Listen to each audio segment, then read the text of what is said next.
کی بارگاہ میں خرچ کریے. وَأَحْسِنْ كَمَا أَحْسَنَ اللَّهُ إِلَيْكَ, کہ اللہ پر احسان کریے جس طرح تجھ پر اللہ نے احسان کیا.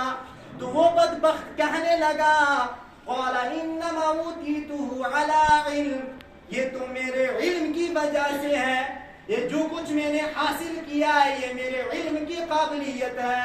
حضرت موسیٰ علیہ السلام تو ہمارا مال کھانا چاہتے ہیں. جب حضرت موسیٰ علیہ السلام نے حکم دیا کہ زکوٰۃ ادا کریے تو قارون لوگوں سے کہنے لگا کہ نہیں, موسیٰ علیہ السلام تو ہمارا مال لینا چاہتے ہیں. ایک فاحشہ عورت کے ذریعے سے حضرت موسیٰ علیہ السلام کو جو ہے وہ بدنام کرنے کی اس نے ناپاک کوشش کی, لیکن حضرت موسیٰ علیہ السلام نے اس کے بارے میں بددعا کی, دعائے ہلاک کی. تو اللہ رب العزت نے ایسا ہلاک کیا کہ خزانوں سمیت اللہ رب العزت نے اس کو زمین کے اندر دسا دیا. اور بعض روایات کے اندر آتا ہے کہ قیامت تلک جو ہے وہ قارون اپنے خزانوں کے ساتھ جو ہے وہ زمین کے اندر دھسا ہی رہے گا. اللہ اکبر. تو حضرات آئیے ہم زکوٰۃ کی طرف بھی بڑھیں. اللہ رب العزت نے جن کو مالدار کیا ہے, جن کو مالدار بنایا ہے, وہ زکوٰۃ ادا کریں. دور نبوت کے معاملات میں, دور نبوت کے حضور علیہ السلام کے ظاہری زمانہ میں, حضرت حضور آقا کریم صلی اللہ علیہ وسلم کے زمانہ میں ایک شخص حضرت ثعلبہ بن حاتب تھا. یہ حضور کی بارگاہ میں پہلے آیا کرتا تھا, نمازیں پڑھتا تھا, حضور کی بارگاہ میں باجماعت نمازیں پڑھ رہا ہے. اب اگر دیکھیے کہ زیادہ مال کی جو حوث ہے وہ بندے کو کیسے لے ڈوبتی ہے کہ جب حضور کی بارگاہ میں وہ آتا 5 وقت نماز پڑھتا, اب اس کو مال و دولت کی بڑی لالچ تھی. ایک مرتبہ حضور کی بارگاہ میں کہنے لگا یا رسول اللہ, رب کی بارگاہ میں دعا کریے میں مالدار بن جاؤں, تونگر بن جاؤں. حضور نے فرمایا کہ اے ثعلبہ, زیادہ مال بندے کو لے ڈوبتا ہے, زیادہ مال کا بندہ شکریہ ادا نہیں کر سکتا. کم مال بندے کے لیے بہتر ہے, رب کو شکر بھی ادا کر لیتا ہے. جب ایک مرتبہ حضور نے فرمایا تو ثعلبہ واپس چلا گیا.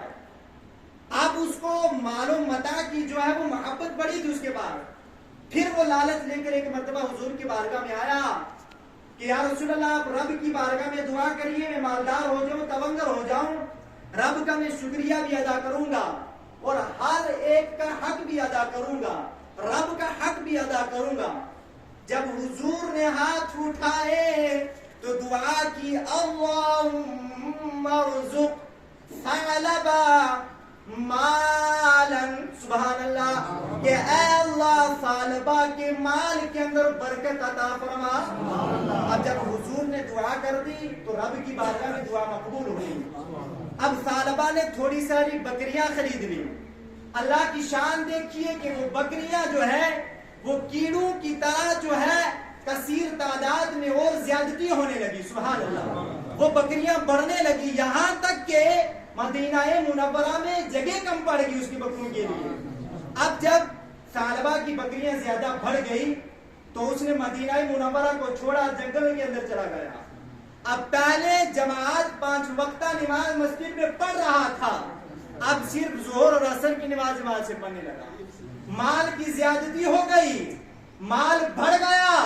جہاں 5 وقتہ نماز پڑھتا تھا جماعت کے ساتھ, اب صرف 2 نمازوں پر واری آ گئی. اب جب 2 نمازوں پر واری آئی تو حضور نے صحابہ سے پوچھا کہ ثعلبہ کا کیا حال ہے. تو حضور نے فرمایا, حضور کی بارگاہ میں صحابہ نے عرض کیا کہ یا رسول اللہ, ثعلبہ کا مال بہت زیادہ بڑھ گیا ہے, وہ اسی کے اندر مصروف ہو گیا ہے. تو حضور نے فرمایا ہائے افسوس ثعلبہ, تجھ پر افسوس ہے. اب جب یہ معاملہ اس کا بڑھ گیا, اب ساری نمازیں اس سے چھوٹنا شروع ہو گئی. اب جب زکوٰۃ کا معاملہ آیا, زکوٰۃ وصول کرنے کا, تو حضور نے صحابہ کو بھیجا, ہر علاقے کے اندر صحابہ زکوٰۃ وصول کر کے آئے. جب ثعلبہ کے پاس پہنچے تو ثعلبہ اس وقت کہنے لگا کہ نہیں, اب کیسی زکوٰۃ, یہ تو ٹیکس ہے, میں حساب لگاؤں گا, بعد میں زکوٰۃ ادا کروں گا. اب جب ثعلبہ کا وہ کہنا حضور کی بارگاہ میں صحابہ لے کر آئے اور حضور کی بارگاہ میں صحابہ نے عرض کیا کہ یا رسول اللہ, ثعلبہ تو زکوٰۃ دینے سے انکار کر رہا ہے. وہ کہہ رہا زکات کیا، کیسی زکات، یہ تو ٹیکس ہے، میں اپنے حساب لگاؤں گا پھر لے کر آؤں گا۔ جب اس نے پہلے وعدہ کیا تھا، حضور سے وعدہ کیا تو اللہ سے وعدہ کیا کہ پھر آیت کریمہ یہ نازل ہوئی وَمِنْهُمْ مَنْ عَاهَدَ اللَّهَ لَئِنْ آتَانَا مِنْ فَضْلِهِ لَنَصَدَّقَنَّ وَلَنَكُونَنَّ مِنَ الصَّالِحِينَ فَلَمَّا آتَاهُمْ مِنْ فَضْلِهِ بَخِلُوا بِهِ وَتَوَلَّوْا وَهُمْ مُعْرِضُونَ، کہ ان میں سے بہت وہ ہیں جنہوں نے اللہ سے وعدہ کیا، عہد لیا کہ اللہ تو اپنے فضل سے ہمیں عطا کر، مالدار کر دے تو ہم بہتر لوگ بن جائیں گے، خیرات کرنے والے ہو جائیں گے، سدھر جائیں گے۔ لیکن جب اللہ نے اپنے فضل سے دیا تو وہ اس بات سے منہ پھیر گئے، اللہ کے فضل کو بھول گئے۔ اب جب ثعلبہ کے انکار پر یہ آیت نازل ہوئی، اس کی مذمت کے لیے قرآن کی آیت نازل ہو گئی، تو جب ثعلبہ کو پتا چلا کہ اب تو میری مذمت قرآن میں ہو گئی ہے، لوگ مجھے بخیل کہیں گے، لوگ مجھے تانا دیں گے، تو وہ دوڑتا دوڑتا زکات کا حساب لگا کر حضور کی بارگاہ میں آیا، تو حضور نے فرمایا کہ نہیں، اب تیری زکات لینے سے رب نے مجھے منع فرما دیا۔ اب حضرات دیکھیے اسی آیت کریمہ کی ضمن میں کہ اگر کوئی یہ دو رات زکات کوئی نہیں نکالتا ہے، کوئی وقت ایسا بھی آئے گا کہ آپ زکات لے کر پیچھے دوڑیں گے، زکات لینے والا کوئی نہیں ملے گا۔ اب ثعلبہ نے جب زکات دی، حضور نے نہیں لیا، حضور نے واپس بھیج دیا۔ اب ثعلبہ جب زندہ ہے، حضور وصال فرما گئے، تو اس نے غنیمت جانا، موقع جانا کہ میں حضرت ابوبکر صدیق کی بارگاہ میں جو ہے وہ زکات کا مال لے کر پہنچ جاؤں۔ حضرت ابوبکر صدیق نے کہا کہ نہیں، حضور نے تیرا مال نہیں لیا تو میں بھی نہیں لے سکتا۔ جب حضرت ابوبکر صدیق کا وصال ہوا تو حضرت عمر فاروق اعظم کی بارگاہ میں آیا، تو حضرت عمر فاروق اعظم نے کہا کہ نہیں، جس کا مال حضور نے نہیں لیا، حضرت ابوبکر صدیق نے نہیں لیا، تو عمر کیسے لے سکتا ہے؟ جب حضرت عمر فاروق اعظم کا انتقال ہوا تو حضرت عثمان غنی رضی اللہ تعالی عنہ کے دور کے اندر وہ ثعلبہ مر گیا تھا، انتقال کر گیا تھا۔ حضرات دیکھیے کہ مال کی ہوس نے اس طریقے سے ہلاک کیا کہ حضور کی بارگاہ سے چھٹکارا گیا، پھر کسی بھی خلیفہ نے اس کو نہیں قبول کیا۔ تو آئیے حضرات، زکات بڑھ چڑھ کر آپ اس میں جو ہے اپنا حساب لگا کر زکات ادا کریں۔ تو زکات کے بغیر حضرات نماز بھی قابل قبول نہیں ہوتی ہے۔ حضرت عبداللہ ابن مسعود رضی اللہ تعالیٰ عنہ کی حدیث مبارکہ ہے، روایت ہے، حضور فرماتے ہیں، آپ فرماتے ہیں کہ حضور نے ہمیں حکم دیا کہ نماز پڑھو، زکات ادا کرو اور رب کا جو ہے وہ شکر ادا کرو، اور اگر کوئی زکات ادا نہیں کرتا تو اللہ رب العزت ان کی نمازوں کو بھی قبول نہیں کرتا ہے۔ اب حضرات ایک بات اور یہاں یہ، کچھ ہمارے لوگ نمازوں کے بھی بڑے پابند ہیں، بڑی پابندی کے ساتھ نمازیں ادا کر رہے ہیں، لیکن حضرات وہ کاہلی اور سستی کر رہے ہیں زکات کے اندر، زکات کی مال و دولت کی حوث کے اندر زکات میں بڑی کاہلی اور سستی کرتے ہیں۔ تو حضرات اس کاہلی اور سستی کو آپ اتاریے۔ زکات کا جو یہ معاملہ ہے یہ بڑا سخت ہے۔ اب حضور کا جب انتقال ہوا تو حضرت ابوبکر صدیق رضی اللہ تعالیٰ عنہ کے دور کے اندر حضرت ابوبکر صدیق نے فرمایا کہ جو زکات نہیں دے گا، نماز اور زکات میں تفریق کرے گا، میں اس کے ساتھ جو ہے جہاد اور قتال کروں گا۔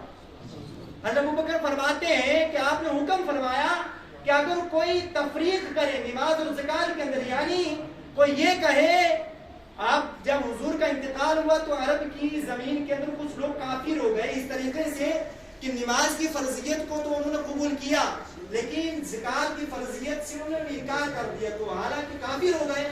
تو حضرت ابوبکر صدیق نے فرمایا کہ میں ان لوگوں سے قتال کروں گا، جنگ کروں گا جو زکات ادا نہیں کریں گے، یہاں تک کہ جو حضور کی بارگاہ میں بکری کا بچہ پیش کرتے تھے تو میرے پاس بھی بکری کا بچہ جو لے کر نہ آیا تو میں اسے بھی قتل کروں گا۔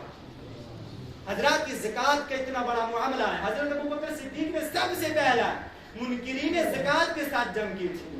تو آئیے حضرات زکات کے اوپر جو ہے آپ حضرات توجہ دیں، اور صدقات و عطیات کے ساتھ ساتھ زکات کی فرضیت تو پہلے ہے، اس کے بعد اللہ رب العزت کی راہ میں جو ہے صدقات بھی کیجئے۔ تو آئیے حضرات میں آپ سے گزارش کروں گا کہ جو آنے والا جمعۃ الوداع ہوگا اس دن ہم نے اسی آپ کے دارالعلوم کا چندہ بھی کرنا ہے، تو آپ جو ہے حسب توفیق جو ہے پوری تیاری کے ساتھ آئیں اور صدقہ فطر کے ساتھ یہاں تشریف لائیں، اپنے اس ادارے کو جو ہے وہ معاونت کریں، زکوٰۃ کے ذریعے سے بھی آپ اپنے ادارے کا تعاون کریں، آپ کا اللہ رب العزت ہر عطیات کو قبول فرمائے۔ اور حضرات جو آپ کافی دنوں سے سنتے آ رہے ہیں، پچھلے جمعہ سے ہم نے یہ بات چلائی تھی کہ اس مسجد شریف کی جو تعمیر کا